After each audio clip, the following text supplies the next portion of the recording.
for tuning in! Accountability of school, ating pag-uusapan. I have this question. Please bear this in your mind.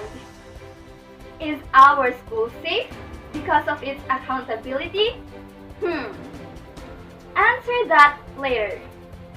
Let's define first what is accountability.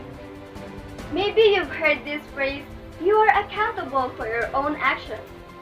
So with this phrase, we can clearly say that accountability is being described as responsibility, entitlement, and obligation. So what is accountability in education? Accountability in education is the theory that the teachers and the school system may be held responsible for the actual achievement of students' improvement. Students' improvement. How can we say that a student is actually improving? So basically, this is measurable through tests. So the school system with the outside agencies is talking together or planning a standardized test to measure how far a student learned, especially or specifically in the areas of mathematics and reading. So we all know that it is the responsibility or obligation of the school to produce students who can work well in the industry of math, English, science, and other more important subjects. Why? Because in our world today, it is important that each student in every part of the world knows how to use math, how to use English to communicate with other people, and work with science to make inventions to help the country's industry to progress. So due to that reason, the school is accountable for that achievement. So the accountability of school lies under the No Child Left Behind Act. Let's talk more of this as we watch this video presentation.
of students' improvement, it is measurable through tests, a standardized test, which is constructed by the outside agencies.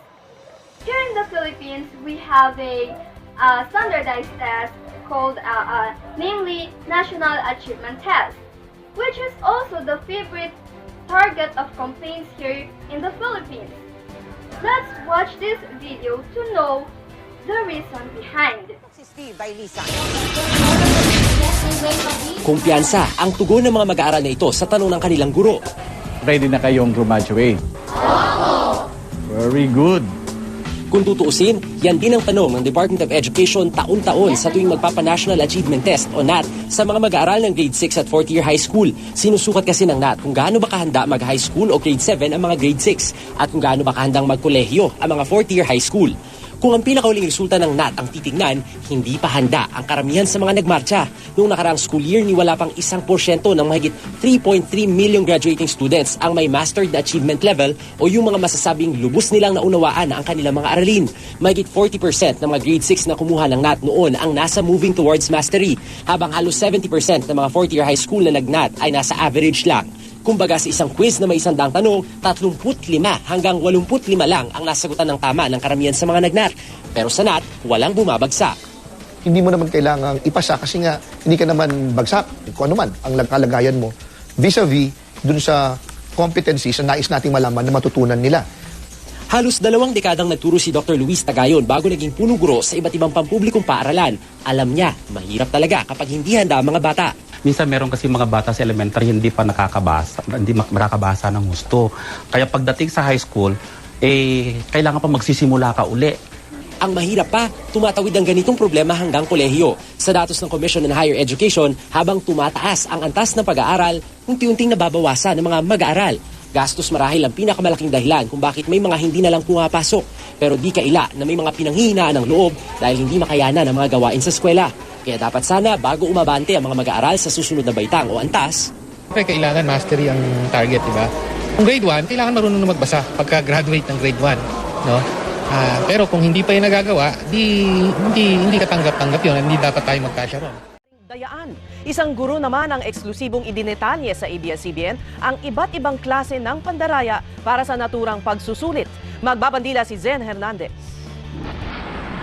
Libo-libong grade 3 students ang sumailalim sa National Achievement Test o NAT kahapon. Isang taunang pagsusulit na sumusukat sa mga natutunan ng isang estudyante sa English, Filipino, Math, Science at Araling Panlipunan. Pero ayon sa isang grade 3 teacher, hindi mapagkakatiwalaan ang resulta ng NAT. Yung mga test booklet, mga answer sheet, binibigay a day before the test. Doon nagkakaroon ng pagkakataon yung mga schools, yung mga tao sa schools na matukso na buksan yung kahon at kumuha ng isang test booklet at sagutan. Tapos, pag nasagutan, binibigay ito doon sa mga estudyante mismo. Pero hindi doon natatapos ang kwento. Sa larawang ito, makikita ang isang test paper na nasagutan na, pero binubura ng may hawak ng test paper ang mga sagot para umano itama ito. Mabuti pa, hindi na lang natin pinasagutan sa mga bata. Kasi kahit nabigyan mo ng sagot, mali pa rin yung mga sagot. Kaya buti pa yung teacher na lang nag-shade. Ayon kay Ma'am Susan, paraan ito ng kanilang paaralan para masigurong mataas ang makukuhang score ng mga estudyante sa NAT. Nakabase daw kasi sa NAT ranking ng isang public school ang performance-based bonus ng mga teacher doon. Siyempre, papayag ka ba na nandun ka sa bottom, dun sa rank? Ranking. Oo. Pag nasa bottom ka dun sa rank, mas mababa yung matatanggap mong bonus. Pero itinanggi ng DepEd na sa NAT lang nakabase ang PBB o bonus ng isang public school teacher. Kasama rin sa basihan ang liquidation ng pondo ng eskwelahan at ang retention rate o dami ng mga estudyanteng nakakatapos kumpara sa mga nagda-drop out. Kung mayroon mang pandaraya na masasabi para maging makabuluhan po ito, ang panawagan namin, Ms. Zen, ay ipagbigay alam po sa amin. Kami po'y naniniwala mula po sa preparasyon, napakahipid po ng ating kagawaran ng edukasyon. Ayon sa DepEd, bantay sarado nila mula pag-imprenta ng test paper hanggang resulta. Sa araw ng pagsusulit, mahigit 30 estudyante lang ang nasa isang classroom at bawal ang bag at cellphone para maiwasan ang pandaraya. Ayon naman sa isang grupo ng mga pribadong paaralan, matagal na rin nilang alam ang dayaan sa NAT. May nakarating na kodigo na. Kailan hindi namin alam na kodigo? Hindi namin alam na kodigo. Nalalaman lang namin kasi the same thing is also given to the public schools. We'd like to abolish it kasi it has lost already its essence. Babala naman ng DepEd, maaaring ma-dismiss at matanggalan ng benepisyo ang sinumang guro na mapapatunayang nandaya sa NAT. Para sa Bandila, Zen Hernandez. So, the result of that standardized test will reflect the educational system here in the Philippines.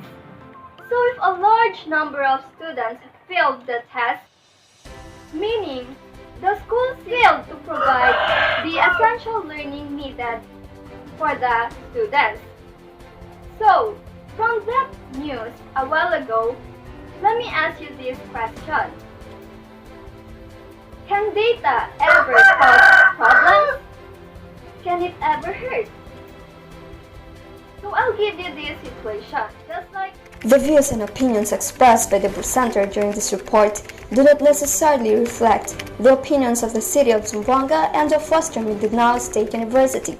Freedom of press and freedom of opinion is observed. Please be advised. like nangyari sa National Achievement Test, when I was in grade 6, meron kaming National Achievement Test. Then, a week before that standardized test, binigyan kami ng kodigo. So we students, gumawa kami ng paraan on how to cheat. Some of us, sinulat sa palda, sa legs, some sa papers, basta wag lang papahuli. Nung mga panahon na yun, hindi pa namin alam why. Kasi diba test yun, dapat sariling sikap, sariling knowledge ang lumabas sa pag-iisip ng isang estudyante para malaman kung meron ba talaga siyang natutunan. But then, pandadayang nangyari. Hindi namin alam kung bakit pero ngayon, alam ko na dahil sa napanood nating news, na kapag pala maraming bilang ng estudyante ang nakapasa, merong matatanggap na bonus ang school, ang teachers, and iba pang people who are involved in that system. And a while ago, sa napanood nating video na about No Child Left Behind Act, ang sabi doon, if sobrang daming beses na nag-fail ang isang school, that means magkakaroon sila ng problema. Either na magpapatuloy pa ang isang school sa pagtuturo or ita-transfer ang mga estudyante. So, because of this, ayaw ng mga tao na kabilang sa isang institutions na yun or system na mawala ng trabaho. Kaya ginagawa nila ng paraan para ma-boost ang results ng mga estudyante sa standardized test. That is why, malaking problema talaga to sa educational system here in the Philippines. That's why educational reformers, they should use Campbell's law.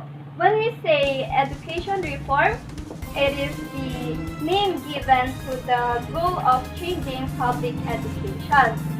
So let me introduce you to Campbell's law. Campbell's law. This is Donald Campbell. He crafted the Campbell's law a half century ago. He is a social scientist. In his law, it says that when a measure becomes a target, it ceases to be a good measure. You see, the law says that, based on my understanding, the law says that if we measure students, then we have a target outcome. And that target outcome is makapasa lahat ng estudyante. Then, gagawin natin lahat para lang ma-boost ang result. Then, it turns out na hindi lumalabas ang outcome na gusto talaga natin. Diba the outcome, dapat they can perform well in the English or math and other core subjects. Pero if ginawa natin is dinaya lang natin lahat ng yung result, then kasi may target tayo na gusto, which is makapasa lahat ng estudyante, hindi talaga siya maganda. So this is why putting the school system in accountability system will give educators incentive to do everything just to boost the results, whether that's narrowing the curricula or cooking the books, and that strategies are silly, boring, or such a waste of time. So data can't really hurt us, but it does turn out to be remarkably easy to use data in dumb and destructive ways. You might be thinking, wait a minute. We want kids to know math and reading, and we want them to be persistent. Shouldn't we measure these things? Sure, we should. But here's the thing. There can be a big difference between a school being safe and officials reporting that a school is safe or being persistent and doing well on a persistence assessment. What do I mean by this? So you see, we measure students, right? So that measurement, of course, there will be a result. If tinago natin ang tunay na results or dinaya natin ang result of that achievement, meaning the school is not safe. Kasi, you see, hindi talaga galing sa students yung answer. It turns out na galing sa kanila mismo. So, from that point, the school is not being safe. Kundi, officials lang mismo ang gumagawa ng paraan para masabi na maayos ang isang school. Because, mainly, the result of that achievement test or standardized test will really reflect how a school is doing.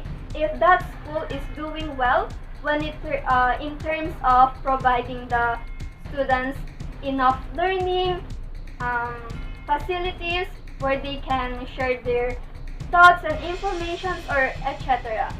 So that's the big difference. That's the problem in accountability system.